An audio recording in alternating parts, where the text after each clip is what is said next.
Olá, queridos alunos do cursinho Top Coque, tudo bem? Saudade de ter aulinha presencial, né? Ficar nesse lenga-lenga de assistir vidinho é difícil. É difícil também para nós professores gravarmos os vídeos, editar e tudo mais, né? Apagar a lousa é mais fácil. Então vamos lá. Eu coloquei aí para vocês o material em PDF e um slidezinho aqui para que a gente possa falar alguma coisa além do conteúdo da apostila, mas o foco é mesmo a apostila, muito bem elaborada aí para vocês escafruncharem o conhecimento filosófico e destrinchar aí os vestibulares que vocês vão encarar. Então vamos lá, aqui nesse primeiro slide é para vocês entenderem, olha, a Idade Antiga, tá? Como o tempo que nós estamos falando agora. Quando a gente fala de filosofia, a gente usa muito, né? Eu brinco que eu fiz duas faculdades, eu fiz filosofia e fiz história. Em história a gente estudou muito filosofia, em filosofia a gente estudou muito história, né? Então vamos lá. Aqui tem alguns filósofos, então nesse primeiro momento aqui, nesse primeiro slide, tá? Vamos compreender então a história, a linha do tempo, essas marcações aí só para vocês saberem se contextualizar. Nós estamos falando de Idade Antiga, né? Alta Idade Antiga, que é o Império... Alta Idade Antiga, que é Grécia e Roma, tá bom? Grécia, baixa Idade Antiga é Roma, desculpa a confusão aí. Bom, então vamos lá. Alguns filósofos pré-socráticos, que a gente também pode chamar de naturalistas ou cosmológicos, né? Esses primeiros filósofos aí, eles rompem com as explicações místicas e vão buscar a explicação racional, pensada pelo ser humano. Então, o primeiro aí é Tales de Mileto. Olha, o Tales de Mileto, lá em 1640, ele disse, olha, tudo vem da água. Ele que deve ter inspirado aquela música Piscininha, amor. Mas ele acredita que tudo tenha vindo da água, a fonte da vida é a água, e olha só, olha, a fonte da vida é a água. Olha, o cristianismo vai copiar essa ideia também vai ser muito importante para a estruturação do pensamento ocidental. Então, o Tales de Mileto tem razão, né? Não é que o homem estava certo, que a água é realmente sistemática para explicar a natureza e a vida? Bom, os filósofos gregos nada vêm... Para os filósofos gregos, nada vem do nada e nada volta ao nada. A natureza é eterna, tudo se transforma. Olha só, será que a água que tem no planeta é sempre a mesma? Então dá uma lida aí nesse trechinho do Tales de Mileto. E vamos tratar de outros. Mileto fica bem ali ao sul da Grécia, né? É uma ilhota, então tem influência dos persas, tem influência dos fenícios, tem influência dos egípcios, né? Então Mileto é uma cidade e um centro muito importante, né? Anaximandro de Mileto, né? Então os nomes deles são sempre associados à cidade. O Operion, o infinito como princípio, né? Então ele vai se preocupar, né, com o ilimitado, o infinito, o tempo. Então vai ser uma filosofia mais voltada às ideias, à metafísica, né? O pensamento de Anaximandro foi um avanço em relação a Tales, porque ele foi o primeiro a usar o termo arché, que em grego significa princípio, fundamento, ordem, origem, né? Então é um filósofo muito, muito importante. Opa, não desligou o celular de vocês, não foi falha aqui do meu, tá? Anaximandro de Mileto, Anaximenes de Mileto, a ideia de ar, a ideia de fogo, né? Que tudo tem um princípio, este princípio é o ar, é o fogo, é o oxigênio. Não é bem o oxigênio que ele vai falar, tá? Mas o ar é o princípio da vida, é algo mais do que uma simples substância natural. Todos os elementos derivam do ar por transformação, né? Também o ar como infinito não tem limite. Essa é a investigação aí do Anaximene. E aí vem o grande Pitágoras. O Pitágoras aí eu tinha colocado efeito no slide e tal, mas o Pitágoras ele vai tentar explicar o mundo pelos números, né? O inventor da matemática ocidental, né? Os números como princípio, Pitágoras identifica o número e ele tenta traduzir o conhecimento a partir da natureza para os números, né? Então a teoria de Pitágoras, assistam aí o filminho Pato Donald no País da Matemática, muito bacaninha, né? Assista, vocês têm bastante tempo para ficar assistindo filme e estudando, né? Bom, Heráclito e Parmênides, os dois aí na tela. Pam, pam, pam, pam. Do lado direito está Heráclito de Éfeso. Heráclito de Éfeso, o filósofo do devir, do dinamismo, ele que acredita que tudo é fluido, que um homem não se banha 2 vezes na água de um rio, porque o homem nunca é o mesmo e o rio nunca é o mesmo. Tudo muda, senhor Heráclito. Já o seu conterrâneo aí, o seu contemporâneo, Parmênides de Eleia, vai dizer: o importante, a verdade está naquilo que não muda, naquilo que permanece. O ser é estático, nossos olhos veem a mudança, mas o que realmente acontece é que o ser permanece o mesmo, nada se perde, né? Então o Heráclito aí vai contribuir com Parmênides nesse debate, e eles vão querer saber, eles vão trazer uma preocupação nova. Qual é a verdade? A verdade está com Heráclito, a verdade está com Parmênides. Então essa discussão sobre qual é a fonte da verdade, isso daí vai desdobrar na dialética platônica e na lógica aristotélica. Então esses 2 filósofos são muito importantes. Depois nós temos Zenão de Eleia, discípulo de Parmênides, que também diz que o movimento é impossível, o movimento não é real. E aí tem o paradoxo da flecha, aí começa um novo papo, um papo de relativismo, muito típico dos sofistas, no qual o Sócrates vai se contrapor, mas calma que eu vou falar isso mais para frente. O Zenão de Eleia, ele é discípulo de Parmênides e ele diz que o movimento é impossível, né? Então ele fala assim, que aquele paradoxo, né, de se você lançar uma flecha ou a corrida da lebre, a tartaruga, ou a flecha de Aquiles, né? Vou falar da lebre e da tartaruga. Eu coloquei o exemplo aí da flecha de Aquiles no slide, mas vou falar de outro, para vocês aumentarem o repertório de vocês. Por que se a lebre e a tartaruga estão postando a corrida e a tartaruga sai antes, a lebre nunca vai alcançar a tartaruga, porque ela sempre esteve naquele lugar de maneira inédita, e a cada passo da tartaruga ela transforma o ambiente. Olha só que viajação na maionese aí. Não, é filosofia sofista, não é viajação na maionese, é uma filosofia muito importante, tá? E aí, para fechar o relativismo, o Protágoras de Abdera, tem Gorgias. O Gorgias eu não coloquei aí, mas está na apostila de vocês, eu vou retomar eles, e vou retomar Protágoras quando eu for mudar a discussão para a apostila, tá?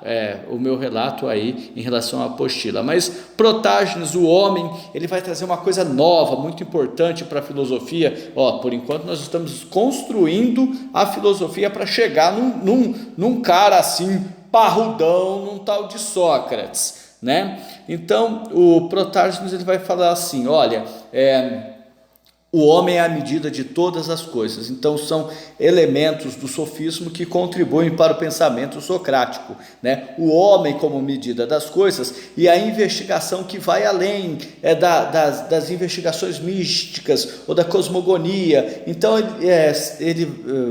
esses filósofos contemporâneos de Sócrates contribuem para esse debate, mas Sócrates vai dar uns passinhos além, porque Sócrates também vai discutir a ideia de ideia. Sócrates também vai discutir como que se dá o pensamento mesmo, né? Então, por isso que ele é considerado o pai da filosofia. Aqui tem essa pintura, não sei se é do Rafael Sanzio, agora eu me esqueci, caramba, vocês perguntam para o Google, mas essa pintura lindíssima aqui, olha, né? Do julgamento de Sócrates. Sócrates foi acusado de corromper a juventude e de profanar os deuses. E também Sócrates era muito chato. Vou ter que Sócrates. Ele ficava, por quê? Por quê? Por quê? Por quê? Aí falou assim, por que assim, Sócrates? Você é chato, ninguém foi defender o coitado. Mas, na verdade, o Sócrates aqui, ele é acusado de não obedecer às leis e, assim, eu vou simplificar essa historinha. De maneira simples, fizeram uma lei que dizia, então Sócrates tem uma lei que diz que você tem que tomar remédio, tomar veneno. E ele toma veneno para provar que ele não descumpre a lei, né? Então, aqui está Sócrates, né, tomando o seu copinho de veneno, cercado dos seus amiguinhos, né, de seus amiguinhos greguinhos aí, tomando veneno. Tem uma fofoquinha. O Sócrates, ele morreu nos braços de Alcebíades, que hoje tem escola aqui em Olímpia. O Alcebíades era um general grego e Sócrates morreu nos braços dele porque eles eram amantes, porque os gregos não gostavam de mulheres. Mas a gente vai falar disso um pouquinho quando a gente for discutir Platão, apologia a Sócrates, em O Banquete, quando a gente vai falar de l'amour. Bom, então vamos lá. Sócrates nasceu em Atenas em 470 e ali volta. Não vou falar tudo isso não, tá bom, gente? Sócrates nasceu em Atenas e ali morreu no ano de 399 a.C., tá? Ele ficou conhecido como o homem mais sábio de todos os tempos. Aí tem o oráculo de Delfos, perguntou, Sócrates, és tu o homem mais sábio entre todos os homens? Ele, não, eu levo grande vantagem sobre os outros homens, porque eles pensam saber alguma coisa e eu só sei que nada sei, né? E ali o Sócrates vai ser considerado assim o pai da filosofia, né? Porque ou a filosofia começa mesmo com Sócrates, porque como está aqui na apostila, eu até grifei, Sócrates é proveniente, é considerado o pensador fundamental ou fundante da filosofia ocidental, sendo por alguns estudiosos entende sua atitude investigativa representa o verdadeiro início da filosofia. Então Sócrates, com essas questões de investigação, o porquê, o como, o quando, o onde, essa arte de perguntar, que é a maiêutica, ou a ironia, que é a arte de você perguntar por que pergunta, se você pensa como pensa, ou é levado a pensar que pensa como pensa. Então, a maiêutica, a ironia socrática, são elementos socráticos, está certo? Muito importantes. Mas como nós vamos discutir também quando olharmos a apostila, o Sócrates não escreveu nadinha de nada. Escreveram sobre ele. Ele foi apócrifo, ele era, como se diz, quando peripatético. Só estou falando essas palavras porque são difíceis, tá? Mas o Sócrates, o que nós conhecemos é mais por Platão, que foi discípulo dele, assim como Xenofontes, como Aristófanes. Então nós temos aí o conhecimento sobre aqueles que escreveram sobre Sócrates, tá? E o mais importante deles, o discípulo de Sócrates, que funda uma escola filosófica, a Academia Platônica, né? A Escola de Atenas, a Academia Platônica de Aristóteles. Bom, depois vocês veem aí, pergunta para o Google. Quer que eu pergunte agora? Vou perguntar, Google.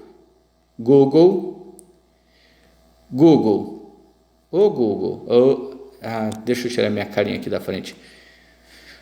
Google, tudo bem? Escola de Atenas. Escola de Atenas. Platão, ideal político, foi a última coisa que eu pesquisei. Então vamos lá. O Google não está falando comigo.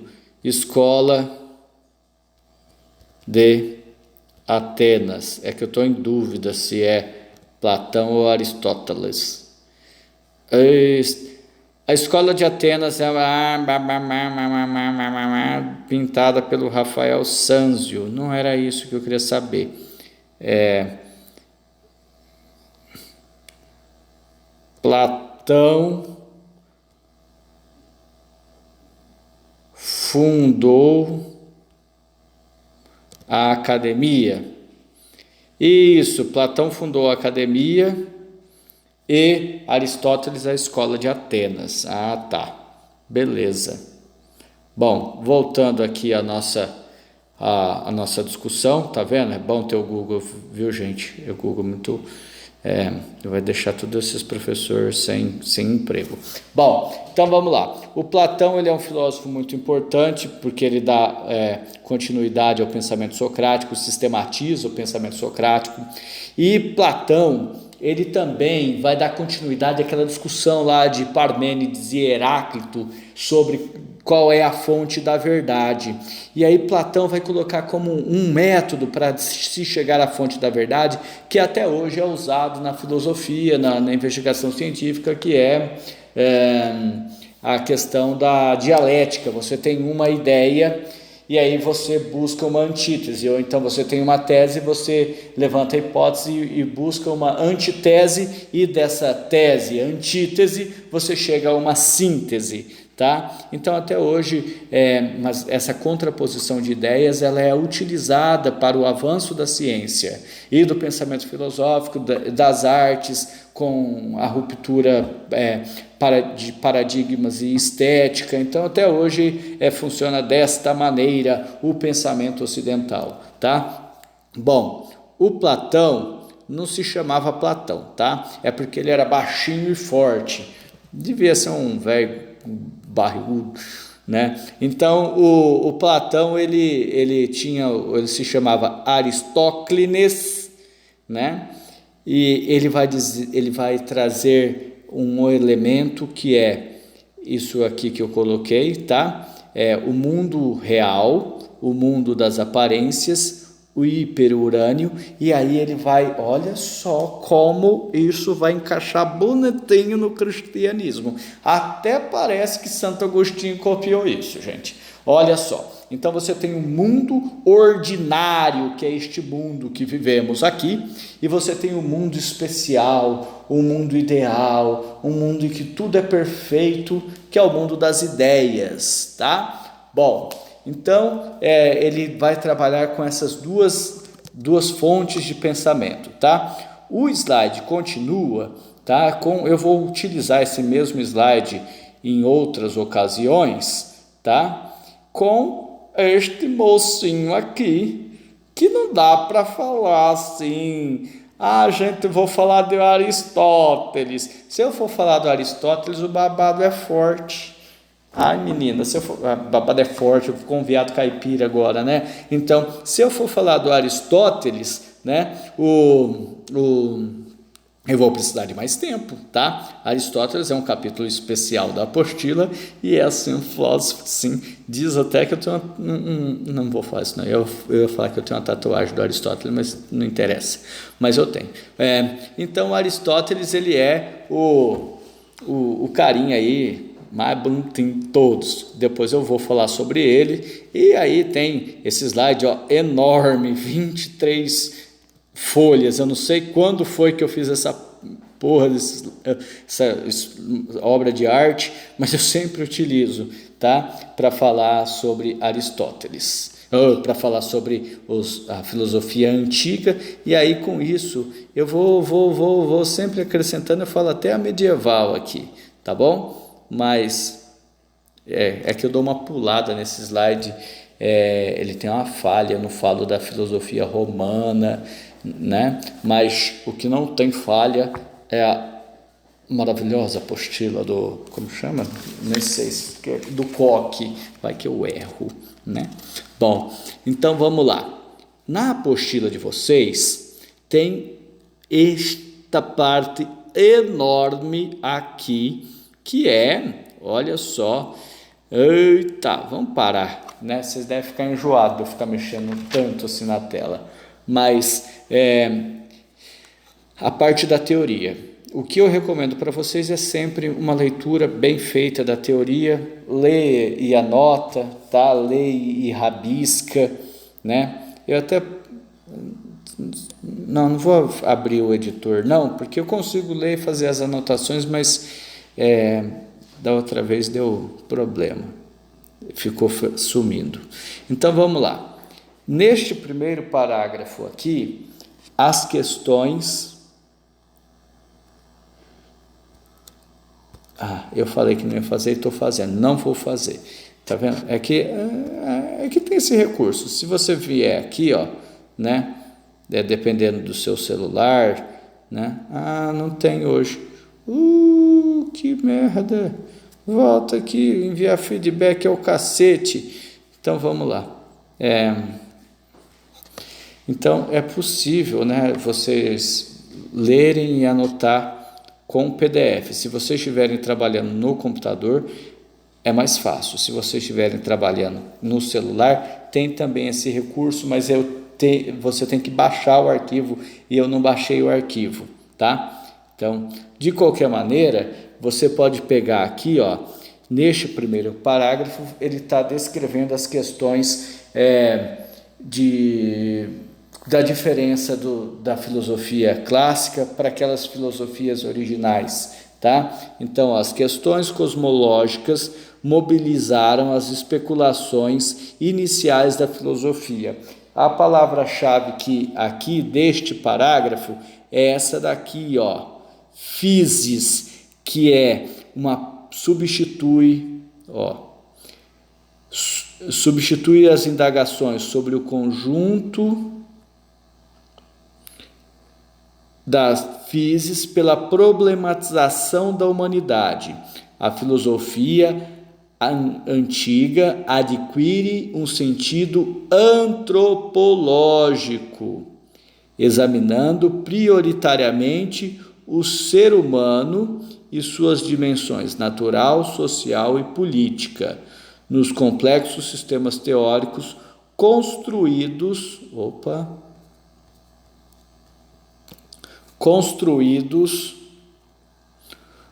por Platão e Aristóteles, tá? E reaparecem teses cosmológicas com bases metafísicas. Permanece, contudo, a humanidade no plano principal da investigação sociológica. Aí, na página seguinte, né, vai aparecer para vocês um tópico sobre os sofistas. Essa parte aqui de cima é contextualização histórica, que eu já fiz aula passada, de como surgiu a filosofia, atrelada ao comércio, à vida urbana e à política, à administração da polis, tá? Bom, os sofistas, né? Os sofistas...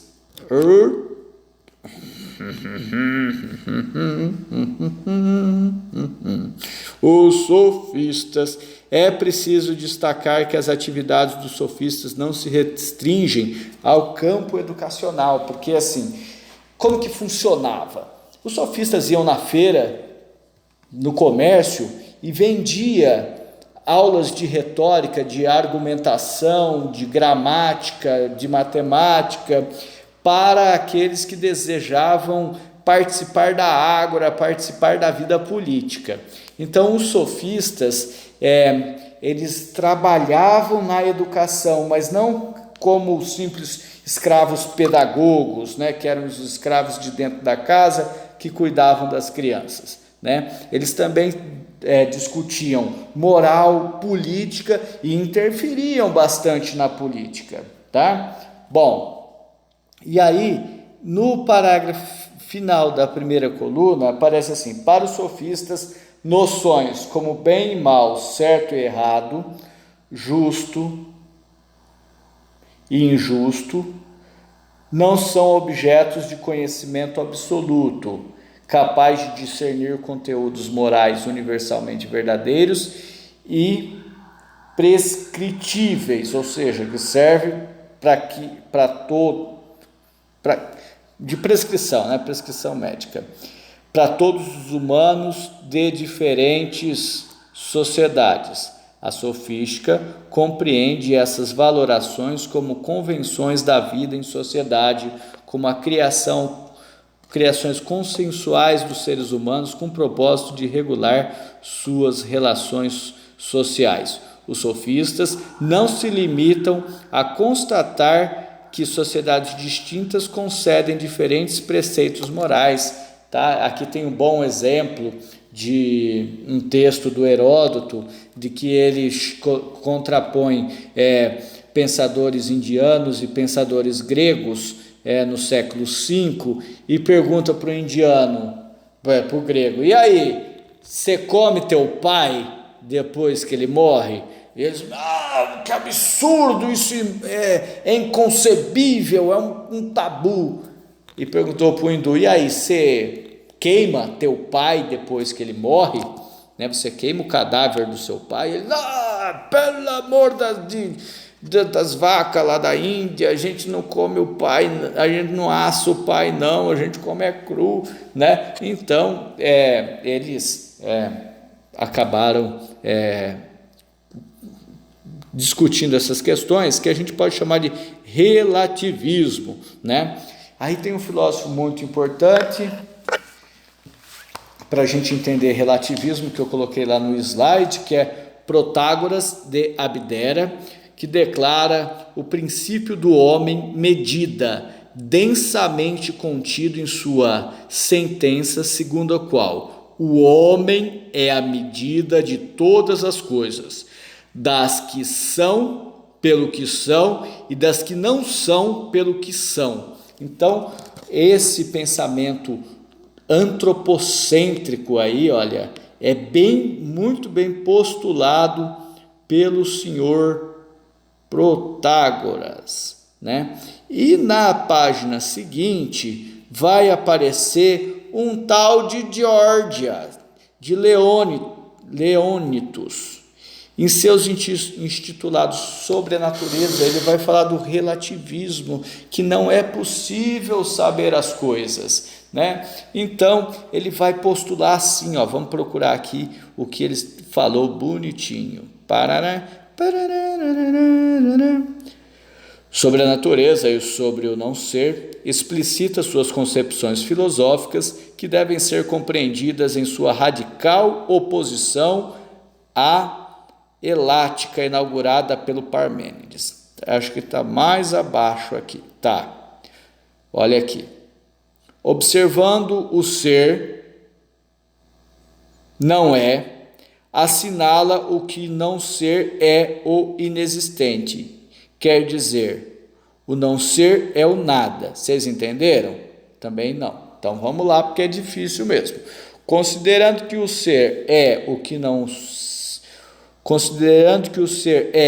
não ser é o nada, esse sofista infere que o ser e o não ser não existe. Ele vai dizer que, mais para baixo, eu estou procurando a frase lacunar dele, que é o seguinte: o ser não existe.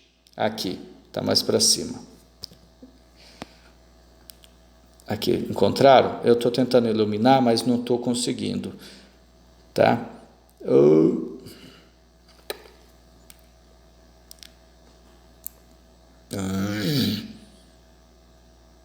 Aqui. O ser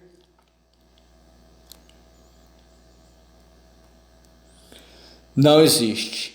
Caso o ser existisse, não seria cognoscível ou compreensível. E caso esse ser fosse objeto de conhecimento, não seria possível comunicá-lo pela linguagem. Quer dizer, nós somos incapazes, né, de saber.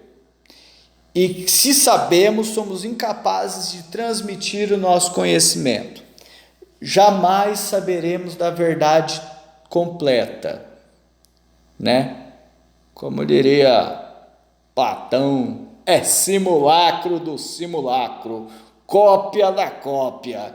Então, de qualquer maneira, o Giorgia vai trazer essa preocupação que vai levar ao relativismo absoluto. Bom, se eu não posso saber, se eu não posso conhecer, por que eu vou querer saber se eu não posso saber? Se eu não posso comunicar? Então ele fala, você joga tudo para cima e vambora, porque não posso saber. Ele é uma racionalidade tão elevada que leva à irracionalidade, tá? E aí ele vai pisar nos calcanhares do senhor Sócrates.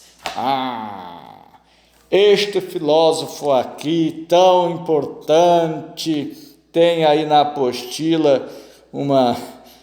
Tudo a mesma cara, né? Essas caras de cimento com barba, né? Ó, a postura filosófica de Sócrates é marco fundamental na história do pensamento filosófico. E tem aí a carinha de Sócrates. É muito clichê. Filósofo de barba, tem dó. Bom, então vamos lá. Assim como os sofistas, o Sócrates, ele descarta as narrativas cosmológicas dos primeiros filósofos, de acordo com seu ponto de vista, as teses dos pré-socráticos anulam-se a reciprocamente e não oferecem verdadeiros princípios explicativos da realidade, tá? Então ele também vai ser contra a ideia de vender uma retórica, essa crítica que o Sócrates faz de que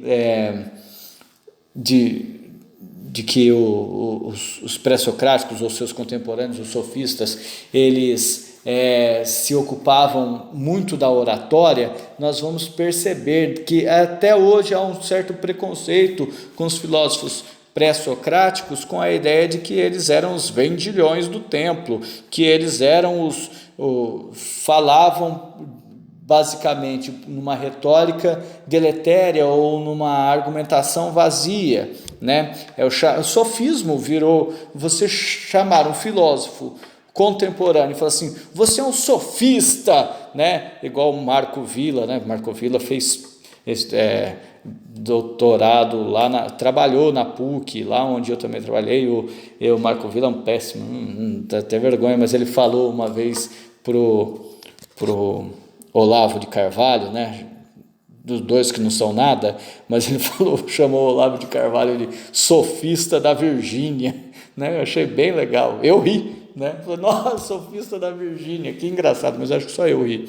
Bom, de qualquer maneira, vamos lá. O projeto filosófico de Sócrates é interessantíssimo. Como eu já disse lá no slide, ironia. Será que você pensa como você pensa? Ou é levado a pensar que pensa como pensa? E maiêutica, né? O que é isto? Por que é isto? Quando é isto? Né? E aí está este importante filósofo que é o Sócrates. A arte de perguntar. Essa figura que tem aqui dessas interrogações na apostila de vocês, deixa eu ver se tem sim, né? Na versão impressa, as interrogações socráticas pretendem ultrapassar as opiniões em direção às verdades filosóficas. Eu acho que esse hipertexto aqui está bem bonitinho, dá para sintetizar toda a apostila, né? Sócrates compreende seu método com um expediente intelectual que pode ser utilizado para todos os homens em percurso para o conhecimento e considera o conhecimento acerca da humanidade como objetivo essencial da atividade filosófica. Conheça-te a ti mesmo. Esse método é denominado dialético ou dialógico. Em linhas gerais, consiste em um diálogo composto por sucessivas interrogações sistematicamente induzidas sobre uma temática específica, tá? Então ele vai trazer um método, um caminho filosófico, tá? Bom, desculpa, gente. Eu acho que vocês devem ficar muito bravos quando acontece isso, de sumir tudo, ocorrer, tá? E aí, o método dialético é formado por dois momentos, a exortação da ideia e a indagação, tá? Então, basicamente, esse trechinho que eu li, né, completa com essa questão do método dialógico, ou método dialético. Então, tem aqui, e uma coisa muito importante, já puxando, é a vida do Sócrates, né, que pouco nós sabemos da vida dele, né, eu coloquei aqui, eu grifei na apostila, é um parágrafo que começa com nosso conhecimento. Quem estiver acompanhando aí a apostila, parece que mudou, página 375, mudou aí. Bom, de qualquer maneira, né, contudo, sobre o prisma socrático, a atividade filosófica de Sócrates provocou desconforto. Sócrates foi incorporado pela tradição filosófica, pelos textos de Platão,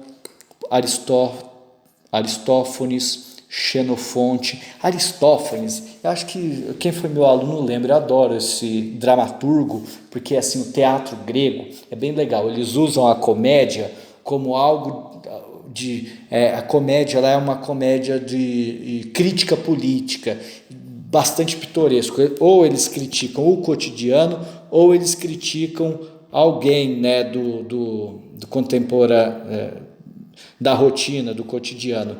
Então, é muito legal o teatro grego. E outra coisa, o teatro grego tem a outra face, né, que é a tragédia, é sempre muita morte, muita tristeza, o amor impossível. Então até mesmo a nossa estética, o teatro, a maneira com que a gente gosta de humor, né, um humor ácido, um humor no qual rindo pode-se dizer tudo, inclusive a verdade, né?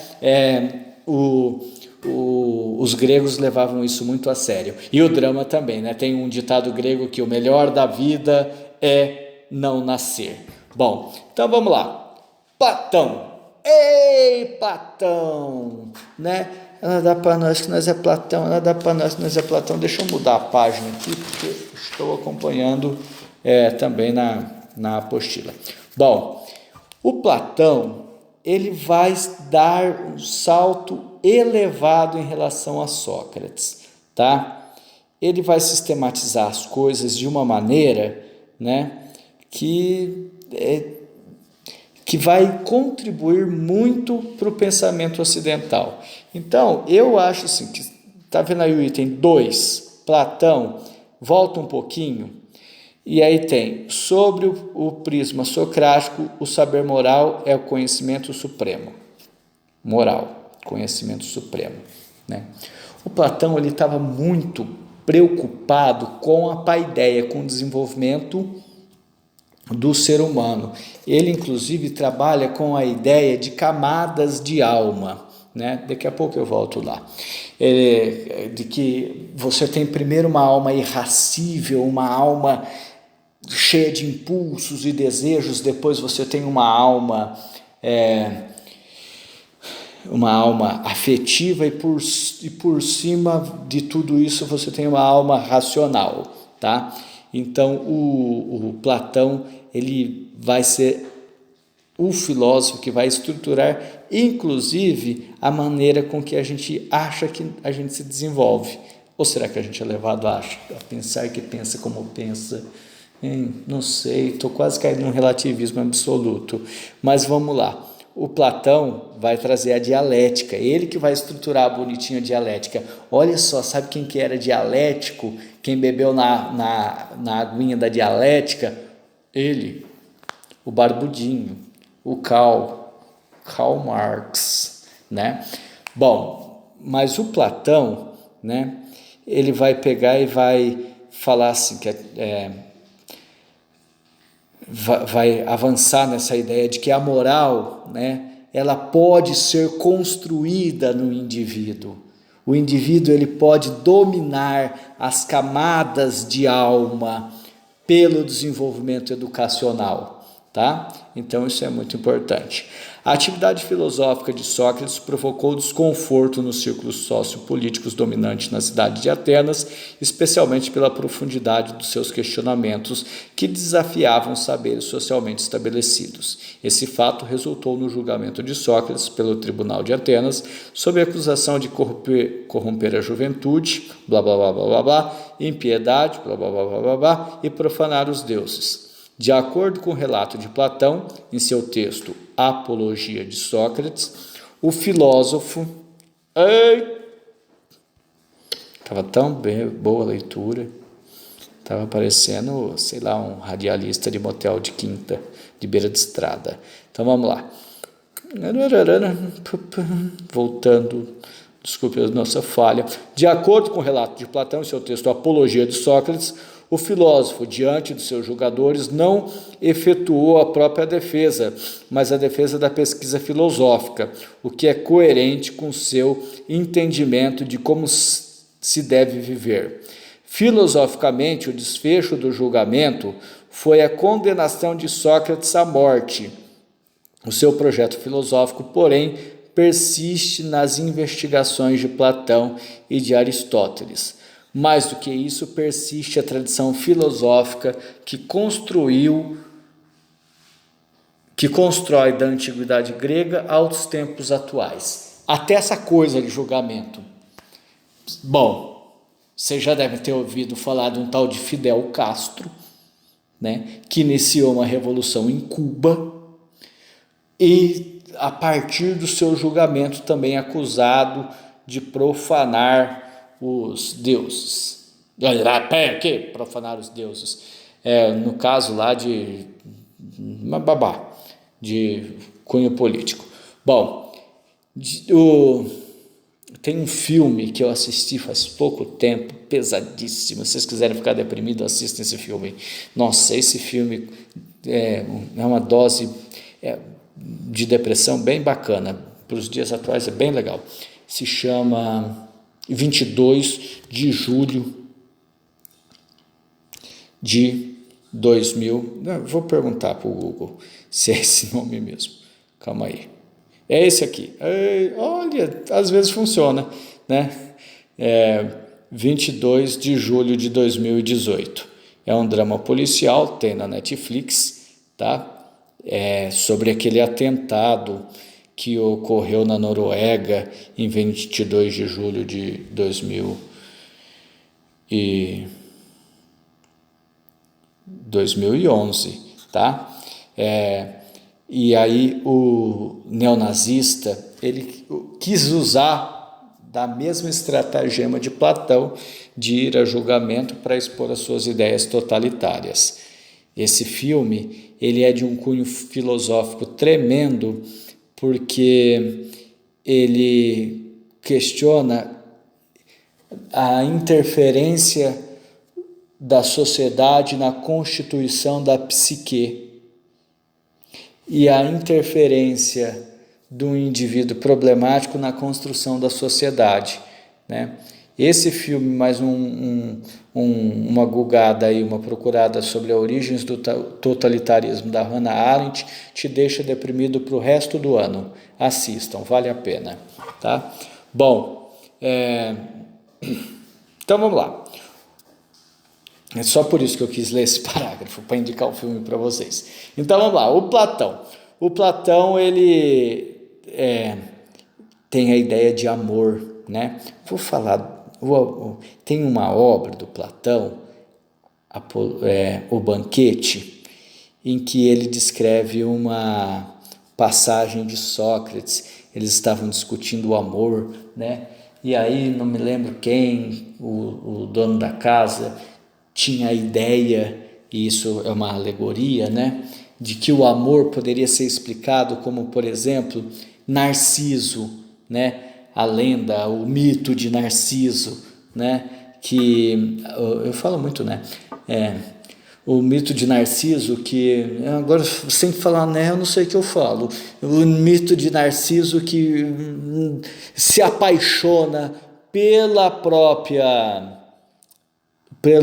pela própria imagem, e o amor, portanto, seria possível somente entre iguais, que a gente procura amar somente aquele que é igual a nós, né? E aí, em outro momento, um outro filósofo vai falar que não, que o amor é quando a gente procura a completude do ser, né? Aí esse daí já é Sócrates falando, que ele foi falar com Diotomia, que era uma mulher, e os gregos não falavam com mulheres, e aí ele vai dizer que, olha, o amor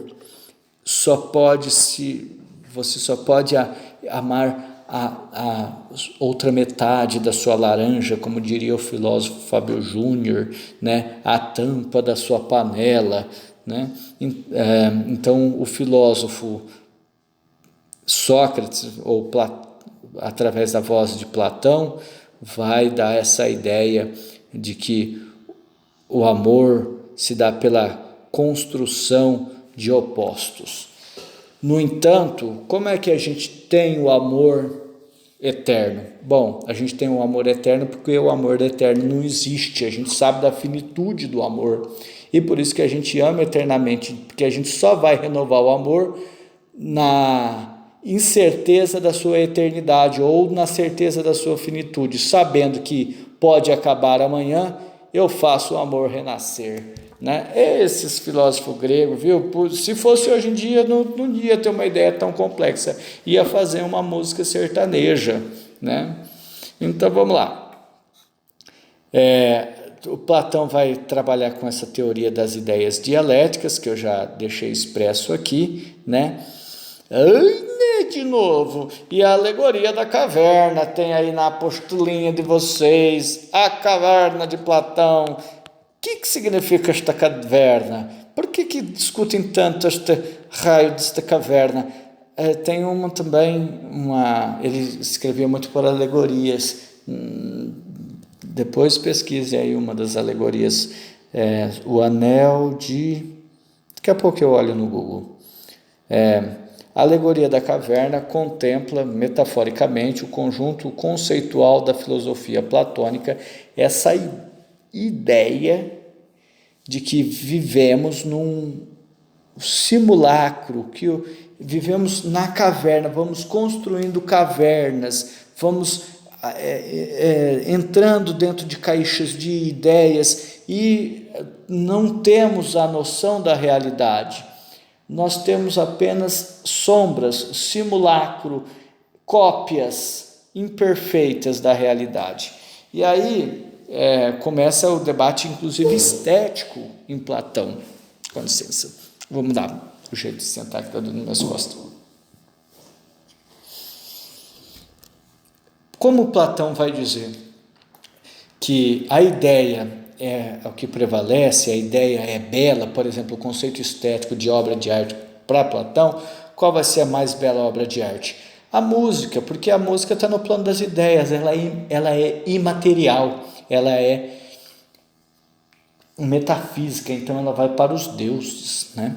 Então, o Platão, ele vai usar essa alegoria da caverna, inclusive o sair da caverna é um parir a si mesmo, é doloroso, é cansativo, e aí o cara sai da caverna, chega na caverna, ele tem a verdade, ele retorna para a caverna e toma um pau, porque os ignorantes preferem a ignorância. Tá apertadinho aqui, mas tá quentinho. Nós estamos nessa caverna no escuro, mas até agora ninguém nos comeu. Então, né, o Platão é muito utilizado hoje. Hoje saiu uma coluna na Folha sobre que a ignorância venceu, uma coisa assim, né? Então leiam essa coluna da Folha, deixa eu pesquisar aqui, está saindo toda hora do ar, vou pesquisar aqui a coluna da Folha, né? Acho que é sobre a ignorância venceu, deixa eu ver se é isso. Vence sempre com orgulho. Gabriel Nunes, pensador. Na ignorância está vencendo. Não sei porque aparece a foto de um certo presidente de uma certa república, de um certo país, numa certa América. Deixa eu ver na Folha. Saiu na Folha. Folha.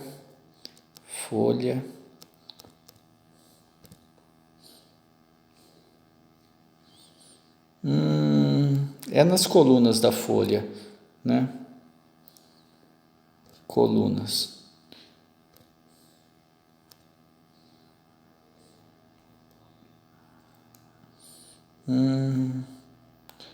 Ixi, mas já morre a esperança. Gata que nasceu sem a parte das patas e a orelha direita. Nossa, que triste. Já mudou tudo as colunas, né?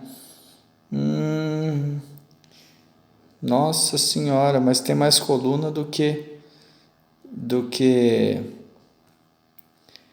notícia nessa folha também, hein? Colunas e blog.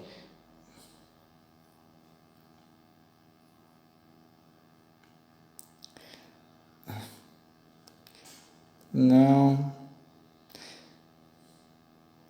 Bom, não encontrei. Então vamos lá. Voltando aqui à nossa aula, tá? Desculpa aí. Eu tô cansado, viu, gente? Vocês... Imagino vocês. Vamos fazer os exercícios então, né? Eu vou deixar Aristóteles para semana que vem. Os exercícios aí de vocês, né? Tem todos já comentados. Tem os estágios do conhecimento aqui de Platão que eu queria falar. Tararam. Tá aqui, ó. Os estágios do conhecimento. Imagem, sombra, simulacro, plano sensível, mundo vegetal, plano inteligível, objetos matemáticos, nível de conhecimento, ideais, seres puros, nível de ilusão, nível de crença, nível consecutivo.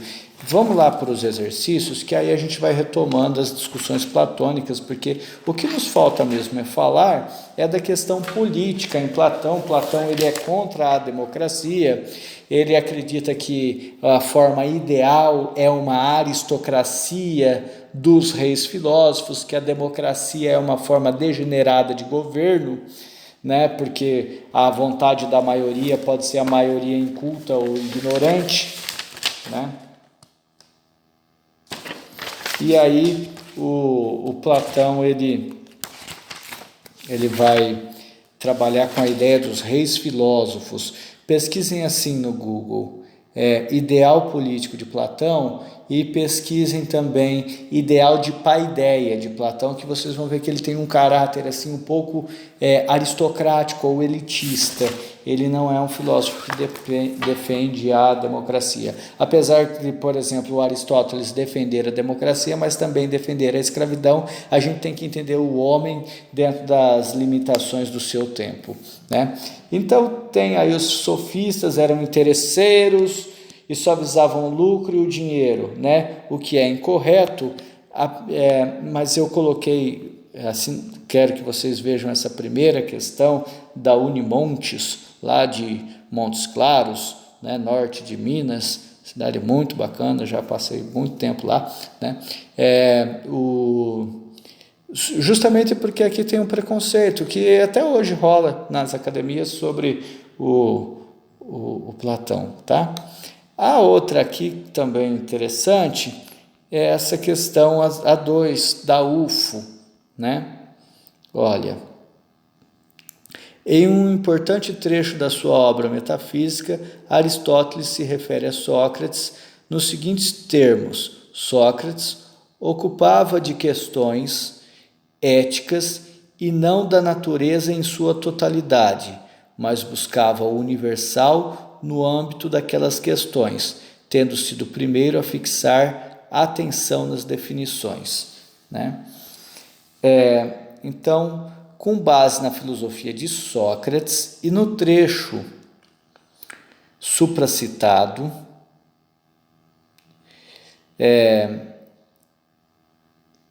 responda: O método utilizado por Sócrates consistia em um exercício dialético, cujo objetivo era livrar seu interlocutor do erro e do preconceito, com prévio reconhecimento da própria ignorância e levá-lo a formular conceitos de validade universal, tá?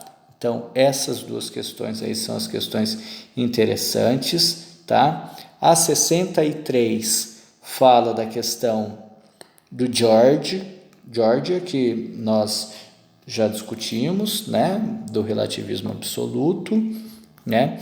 Declara que o não ser é o nada e que o ser é o não ser. Portanto, é o nada de novo, né? Nós vamos ver em Aristóteles que ele vai falar que se há uma dupla negação ou uma afirmação. Então, se o nada existe, existe algo. Então, o nada não existe. Você nunca nega você nunca tem uma dupla negativa. Se você nega, é porque pelo menos você idealiza, portanto existe. Entenderam? Depois a gente fala de Aristóteles. Bom, a perfeição da alma para Sócrates. Aí vamos lá para o exercício 66, tá? Que é aqueles que somam Universidade Estadual do Maringá. Exercício 66. Então vamos lá. Protágoras de Abdera é considerado um dos mais importantes sofistas. Ensaiou por muito tempo em Atenas, sendo atribuída a sua autoria a seguinte máxima: o homem é a medida de todas as coisas. Está tudo correto, menos a 8. Em razão do seu humanismo, Protágoras atribuiu a inversão coperniana, isto é, a tese de que não é o Sol que gira em torno da Terra, mas a Terra que gira em torno do Sol. Essa questão está fora do contexto, tá? Até porque quem vai falar a respeito é Aristóteles nessa época e não há um anacronismo nessa questão, tá? Então, a 68 do Enem é aí as diferenças entre a pedagogia dos sofistas e o método dialético de Sócrates, tá?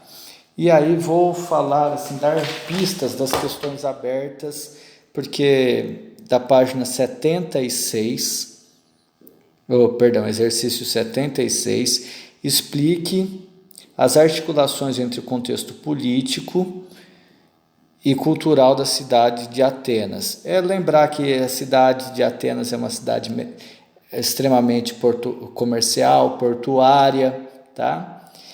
Na 2, disserte. Ai, eu odeio quando isso acontece. Na 77.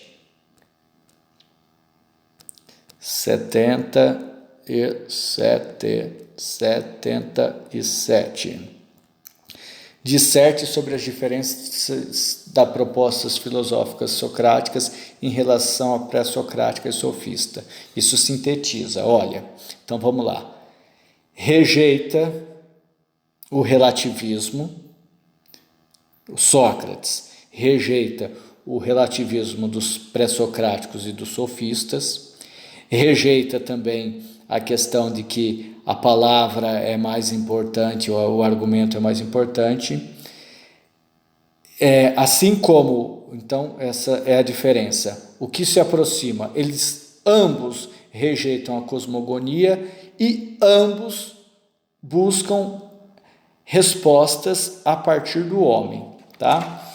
Então, vamos para as perguntas de Platão. Eu acho que a pergunta mais bacaninha aí de Platão, tá? É, de novo, a aberta, a 93, até porque as outras vocês têm 83, né? E eu quero falar também daquela da diotomia, que está mais para frente. Bom, Glauco, o que quer... Leia o diálogo.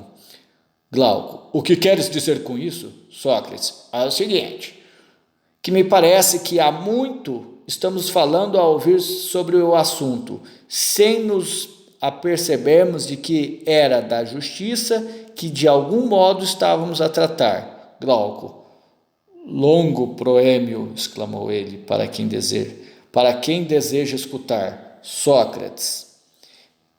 Mas escuta, a ver que eu digo bem, o princípio que a entrada estabelecemos que devia observar em todas as circunstâncias, quando fundamos a cidade, esse princípio é, segundo me parece, ou ele é uma das formas à justiça. Então, a ideia de que a gente funda a cidade pensando na justiça, a justiça como bem comum. Com base nesse fragmento que aponta o debate em torno do conceito de justiça, o Platão explica como Platão compreende o conceito, né? Então, retomem aí, né? É isso mesmo, é o conceito de justiça atrelado ao bem comum, e o bem comum, portanto, é mais do que o bem individual. E ele vai dizer que a distribuição dos poderes na cidade ideal do Platão seria por meio da paideia do desenvolvimento de uma educação que iria formar, primeiro, homens fortes, guerreiros, guardiões da cidade, e por último, assim, os bons homens poderiam ser guardiões, e os bons entre os bons, que seriam, além de fortes, sábios, seriam filósofos, né? Ele diz também da educação física. Então, o Platão, ele tem essa idealização de uma cidade aristocrática, de reis filósofos, tá? É a dica aí que eu tenho para vocês, né? Deixa eu ver onde que está a pergunta da diotomia que eu tinha anotado.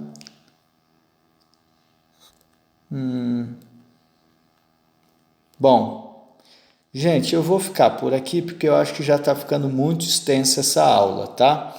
Qualquer dúvida vocês me perguntem. Estou disposto aí a ajudá-los. É a 97 que eu estava procurando. Eu anotei aqui no meu, que é a que fala sobre amor, né? A resposta correta da 97 é a C. O eros físico representa a vontade de conservação da espécie e o espiritual, a ânsia da eternização por obras que perdurarão na memória, né? Tudo isso, disse ela, me ensinava quando sobre questões do amor, eros, discorria, e uma vez ela me perguntou: que pensas, ó Sócrates, ser o motivo desse amor e desse desejo? A natureza mortal procura, na medida do possível, ser sempre e ficar imortal, e ela só pode assim através da geração, pois sempre deixa um outro ser no seu lugar, né? Então, esse livrinho aí, O Banquete, Apologia a Sócrates, fala da vida, fala do amor, né? É bem interessante, tá? Bom, eu vou ficar por aqui porque eu acho que já ficou muito extenso. De qualquer maneira, façam os exercícios, leiam a apostila, façam as anotações e qualquer dúvida me chamem, tá? Muito obrigado. Um ótimo feriado para vocês e que a gente se vê por aí. Espero que em breve, tá? Tchau, tchau. Nossa, deu mais de uma hora. Tchau, tchau mesmo.